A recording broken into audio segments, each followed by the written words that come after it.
I'm Elex Michaelson, and welcome to a very special edition of The Issue Is from Colusa County, California. All this behind me is the home of the four-term governor of California, Jerry Brown. I'm very happy that I'm here. The former governor driving us around his ranch that his family has owned since the 19th century. We talk hot topics, including crime. You feel like there are not enough consequences right now for the crimes that are happening. That's what I think. His advice to Governor Newsom. One strategy is don't be in the news so much. The budget. Arnold Schwarzenegger had a deficit of $60 billion. The next deficit is going to be just like that. And what's the one question that stumps him? You've stuck me. You have stuck me. I'm trying to think. The Issue Is starts right now. Broadcasting across California, California's only statewide political show. You're watching The Issue Is. Jerry Brown and his dogs, Colusa and Callie, are taking us on a ride we'll never forget. I just want to make sure my foot is on the accelerator. As he has his whole life, Brown has the pedal to the metal. So this is all your property? We traverse up the mountains of his 2,500-acre ranch, about an hour northwest of Sacramento. You feel totally at home here. Yeah, I do. I feel I have enough elbow room. Yeah. On the day Gavin Newsom became California governor in 2019, Brown and his wife Ann moved out of the governor's mansion they restored and into a home they recently built here. They call it Mountain House 3. This is Mountain House 1. Brown's great-grandfather, August Schuckman, developed the first mountain house here in 1878. It had become a stagecoach inn for horseback travelers. Jerry's grandmother, Ida, grew up here. Jerry's father, Pat Brown, a California governor himself for 8 years, wasn't a fan of this terrain. Is it too hot and too many rattlesnakes? Now, that's true. There are rattlesnakes here. But now we have air conditioning. We have lithium-ion batteries. Now almost all the power here comes from solar panels. That's the well. All the water comes from a well and rainwater. We're not connected to the city. Brown is living completely off the grid. I'm very happy that I'm here. This is probably the best time in my life, no question. Driving here, you get a sense of just how remote it is. In this town, there are way more cows than people. And it is rather conservative. Most people here voted for Trump, voted for the recall, are not vaccinated, but are certainly good neighbors. So what do they think of you? I don't ask them that, but they're very friendly. You would say that even compared to the time that you were governor, you're happier now? This is the most happy you've ever been? Yeah, I would do that. Well, I have to say, when I was in the Maryland primary in 1976, running for president, and I beat Jimmy Carter, that was very exciting. That was a happy moment, short-lived, however. Yeah. And moments in the governor's office were very exciting. Growing up, Brown did not envision following in his father's political footsteps to become the California governor. For a while, he wanted to become a priest. At 18, he entered the seminary, studying with Jesuits. Ultimately, he decided to go in a different direction.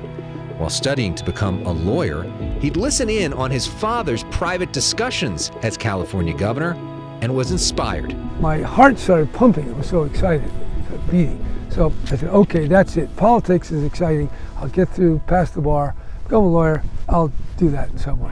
In 1974, Brown became California's youngest governor ever, taking over from then-Governor Ronald Reagan, when Brown was just 36 years old. Looking back, do you think you were ready to be governor at 36? I know a hell of a lot more now. He'd served 2 terms and leave office after 2 unsuccessful runs for president. When you're a governor, you think, why not be president? Right. And that was not a good thing on my part. I mean, running for president in 1980 was a very dumb move on my part. Following an unsuccessful U.S. Senate race in 1982, Brown traveled the world to rediscover himself. Some friends called it his wilderness years. He'd learn about different cultures firsthand and meet spiritual leaders like Mother Teresa and the Dalai Lama. Don't you think that maybe some of that time away, though, made you both more interesting and better the second time around? Well, you see more of the real world. You have to reflect on things. Yeah. So it's good to be governor and then to step away and say, oh, what the hell was I doing here? And you get greater clarity.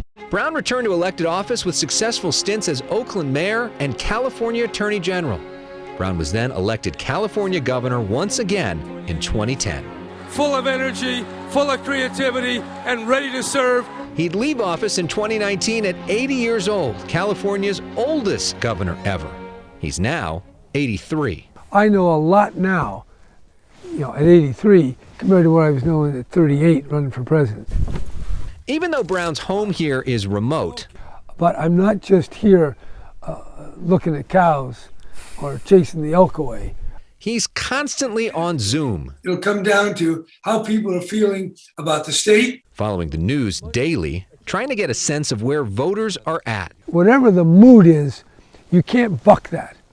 I just have to tell you that. I'm a practical politician, and you got to go with the flow. So if you can't buck the mood of the country, how do you see the mood of the country right now? Well, the mood of the country is pretty anxious, especially if all these people are taking anxiety drugs. Brown is concerned by images of rising crime in California. You've heard about the redistribution of wealth. We need a redistribution of incarceration. In other words, the ones, they send people to prison for 25, 50, 75 years. Often, after a few years, they're ready to go. They're rehabilitated. And if you have a reentry program and some kind of control and help, you can work that. But on the other hand, now we got all these people committing break-ins, snatch and grab, shooting up heroin on the street, and they just walk out. So we have a lot of, if we took the long-termers and got them out a little quicker, and we took the short-termers, we put right on the street and we put them in, and then we put them in and give them some drug treatment and training. But you got to have the carrot, but you got to have the stick. Mm-hmm. And the stick is, you go steal a car or something, you're going to spend some time. You don't have to spend 10 years. Put them in for a month. If they do it again, put them in for 3 months. And you need a graduated sense. And we have something called drug court. And there's a judge in Santa Clara that works with people who have drug problems and mental health problems. And they come in, he puts some of them in jail, but they get drug treatment, then they go out. If they screw up again, he pulls them back in. He may go in and out 15 times. Some people need a lot of supervision, but you can't supervise by saying, what would you like? Would you like, I don't ask them if you want heroin, but they say, would you like treatment? And the guy said, no, I don't want any treatment. I think we need, between lock them up in state prison and just, rotting in county jail, we need intermediate programs. They used to have farms where people work, have to get out there and milk the cows and feed the chickens and get up at 6 o'clock in the morning. Try that for 6 months. But I would say that the misdemeanor crime, they say, well, we don't arrest for misdemeanors. Why not? It's a year in jail. If you get 2 misdemeanors, that's 2 years. I don't understand why they say we have to wait for a felony. I think the misdemeanor is a good charge. It was used for 100 years in California. And then secondly, you've got to have a system of training, education, drug treatment, rehabilitation. So you can't just put people in a cell and they just sit there. And then they sit there with a bunch of other characters who can't get their lives together, and you make them worse. And eventually they get out. So you have to intervene in their lives, but you can't just ask permission. You've got to push people we have to push people, that's all. So it sounds like you feel like there are not enough consequences right now Yes. for the crimes that are happening. That's what I think. Do you But I also think you just can't throw people that county jail in downtown LA. Yeah. That's not any rehabilitative experience. We need alternatives. We used to have it in this state, when my father was governor and all the previous governors, there are 25,000, maybe more people in mental hospitals. Now we said, no, they let them all out. Well, where are they? They're on the street.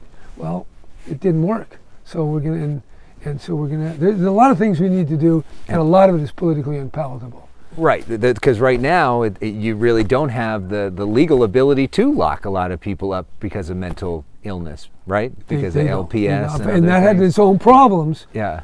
And I don't minimize those problems, but leaving people on the street in a tent next to a freeway, that can't be right. I mean, do you think Prop 47 is working? First of all, I did not support Prop 47. I supported 57. Right, I know. Because what I was worried about is people rotting in prison for decades, and I wanted to Right. find a way for they to get rehabilitated. And there hasn't been as much controvery about that recently. No. But Prop 47's been in the news 47. a lot. Yeah. Well, that's why I say they can rest for misdemeanors. They say, well, you have to steal $950 to get a felony. Well, if you steal $200, that's a misdemeanor. Why can't the courts decide we want to target retail theft or home burglaries? And if you get caught, we're going to put you first offense 6 months, 9 months, whatever, 2 months, do something. Right now, they give you a ticket and you book in and you book out. That's because we have no bail and no consequences. So that can't work.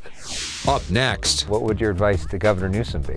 Jerry Brown's surprising advice for his successor and an ominous warning about the budget. Stay with us. You're watching The Issue Is. As we continue to explore former California Governor Jerry Brown's property in Colusa County, I ask about the current governor. Do you talk much with the governor? No. No. Even though Gavin Newsom served as Brown's lieutenant governor for 8 years, they rarely spoke. Has Gavin Newsom ever been here before? No. Generational and transformational budget. Brown says one of the biggest challenges for any governor is the budget. It's very hard to spend a lot of money in government without doing stupid things. And the reason is there's so many lobbyists and so much pressure to do things that it isn't just rational judgment. When Brown first entered office in 2011, there were record deficits. California is counting the days before officials say it goes completely broke. We know California's bankrupt. When you have a deficit, you have to do something. Brown cut spending and temporarily raised taxes on the wealthy. State spending is now at its lowest level in decades. When Brown left office, California had a massive surplus and record rainy day fund. The state has come roaring back. In 2021, Governor Newsom announced record surpluses and recently told us 2022 will be similar. And I'm claiming this now for the second year in a row. Historic budget surpluses. It looking like California's going to have a big surplus again in January. Well, one of the reasons you have a surplus is the tax increase that I proposed was for 7 years. And it's supposed to or 8 years, it's supposed to expire. But if it had expired, we'd have a more modest surplus and we'd be more disciplined. Instead, they renewed it. Yeah. And so now we have all this money. So you think we should have let that tax increase sunset? That was my proposal. Yeah. I did say it would be for a limited period. That was my belief. But that's not what the legislature wanted. What do you think we should do with this surplus now? I think that's a very difficult problem. It's very difficult to spend money well, particularly when you know it's not going to be there in 2 years. And we have to be. That's the history of California. The money flows in and then it goes away. Arnold Schwarzenegger had a deficit of $60 billion. The next deficit is going to be just like that. Was it next year? Probably not next year, but in the next 5 years. And then we're taking on all these obligations, and so we'll be deeper in the hole. Governor Newsom is doing something very smart. He's putting money into one-time expenditures. What would your advice to Governor Newsom be? Well, I think he's doing that. He's being very quiet these days. Watch how you spend that money, because it can. It looks okay now, but 2 years, he's going to be reelected. I feel confident about that. And then I think that second term can be difficult. What do you mean by that? Well, I mean, because then you have Right. the money runs out. Also, the longer you're in and the more exposure you get, the more they get tired of you. That was one thing that I noticed after my first 8 years. I think that people had seen enough of me. And the problem is when you get on television, you're on television. And the next story may be a snatch and grab or some debacle, some bad, fire, murder, and you're in the news, and the news is bad. So one strategy is don't be in the news so much. Brown says we should increase spending dramatically on education. Even today, Brown sees the need firsthand through his work as chairman of the Oakland Military School, a school he helped to found. Teachers have a very tough job. I see that in my school. We should be doubling the salary of teachers. People who don't perform, you should have a way to remove them. So money, accountability. Well, how do you know, the teachers union would fight a lot of that, right? Well, they'd love the money, but Right. they might not love the increased authority I would give to the leaders. If you double teacher salaries, that's a permanent commitment forever. And that would take a revenue stream. And a revenue stream would take a lot of public support. And I think that would be hard to generate. Speaking of spending, Brown defends his support for a high-speed rail system that was intended to connect LA to San Francisco, but is instead focused on the Central Valley. Why don't we have more of that done? Why aren't we seeing LA to San Francisco? It's bold. You need 180 billion, 90 billion. But the Chinese have 20,000 miles of high-speed rail. We can't, when you drove up here on I-5, you can't have all these trucks and all these cars. You're going to have to rehabilitate the train system, and you don't want to do it at 60 miles an hour. You ought to do it at 180 miles an hour. And you can do that, and you can do it with all renewable energy. Now, the trouble is you got to lay your money out in front. Right. And people have been unwilling to do that. So I think it's a good idea. It works in Spain, it works in France, it works in Japan, but it's a tough sell right now with some of your friends in LA. When we come back, Jerry Brown talks climate. Yeah, but I mean, this is a reminder that Mother Nature is worth fighting for. And shares his concerns for President Biden. There's a lot of challenge here for the Democrats. This is the small room that houses the batteries that power Jerry Brown's ranch in Colusa County. So the power all comes through this place. His whole property powered by the sun. Brown doesn't have any gardeners or staff here. It's just him and his wife. The grounds here are mostly untouched. This is a reminder that Mother Nature is worth fighting for, right? Yeah, well, I think it looks pretty good. Brown has been warning about climate change since he first served in the 1970s. He says talking about the issue isn't easy. It is a problem because it's abstract. It's invisible carbon dioxide molecules going up into the atmosphere, forming a heat blanket and making things warmer and thereby disrupting the climate. That's pretty abstract. Brown currently serves as president of the California-China Climate Institute. He says private industry leaders like Elon Musk and Tesla are making a difference. We need the private sector to push us, push the politicians. And when you say the politicians, California is doing a lot. But unless President Biden and President Xi can form a real partnership, we're not going to get anywhere. Do you see evidence that there will be, or are we close to a deal between President Biden and President Xi? No, not. They're talking, but China is so different than we are. And they're number two, they're Avis and we're Hertz. And they want to be number one. And no, we want to be number one. So somehow that conflict has to be worked out without blowing the world up. Brown has known Biden since they both became national figures in their 30s back in the 1970s. He's concerned about the president's slipping poll numbers. There's a lot of challenge here for the Democrats.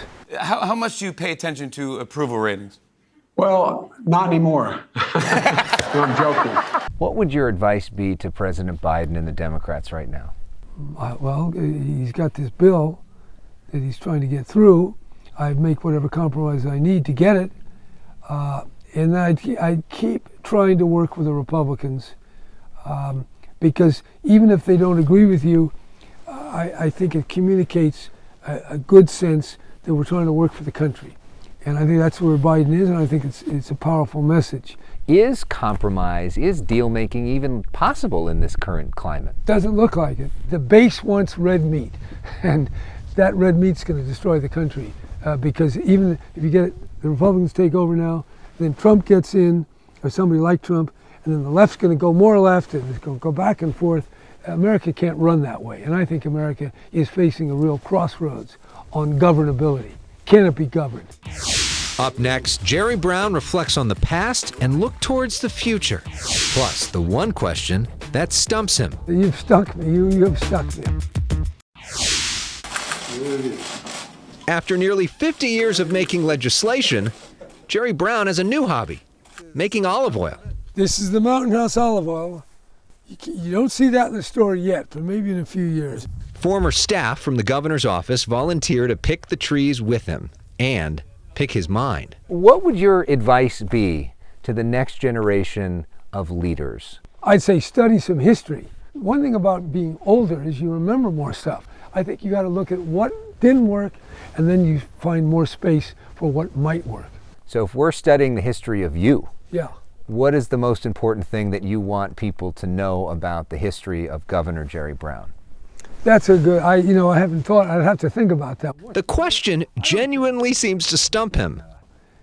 Yeah, I don't know that I have, you've stuck me, you have stuck me. I'm trying to think what. He reflects for several minutes. I was willing to try things, try new things. What I learned is that the more you do something, the better at it you get. You can't avoid mistakes. As for Brown's legacy, I don't like to spend too much money, and I felt that way about tax money. And then secondly, climate, the environment. California is a beautiful state, and to maintain the biodiversity, the beauty. Beauty showcased at his ranch. When you see this, Yeah. what goes through your mind? Well, I never could imagine this when my grandmother told me about it. I didn't know it was this beautiful, it's a part of California. Brown hasn't published an autobiography, but points to other books about him: The Browns of California by Miriam Powell and Man of Tomorrow by Jim Newton. Nice view. Even in his 80s, Jerry Brown spends most of his time thinking about tomorrow. What's the future of California look like? Well, I think the future of California is invention, reinvention. We don't know what it's going to be. There are a lot of crises, but California has always been able to come through. Our thanks to Governor Brown, and our thanks to you for watching this very special edition of The Issue Is. I'm Elex Michaelson. We'll see you next time.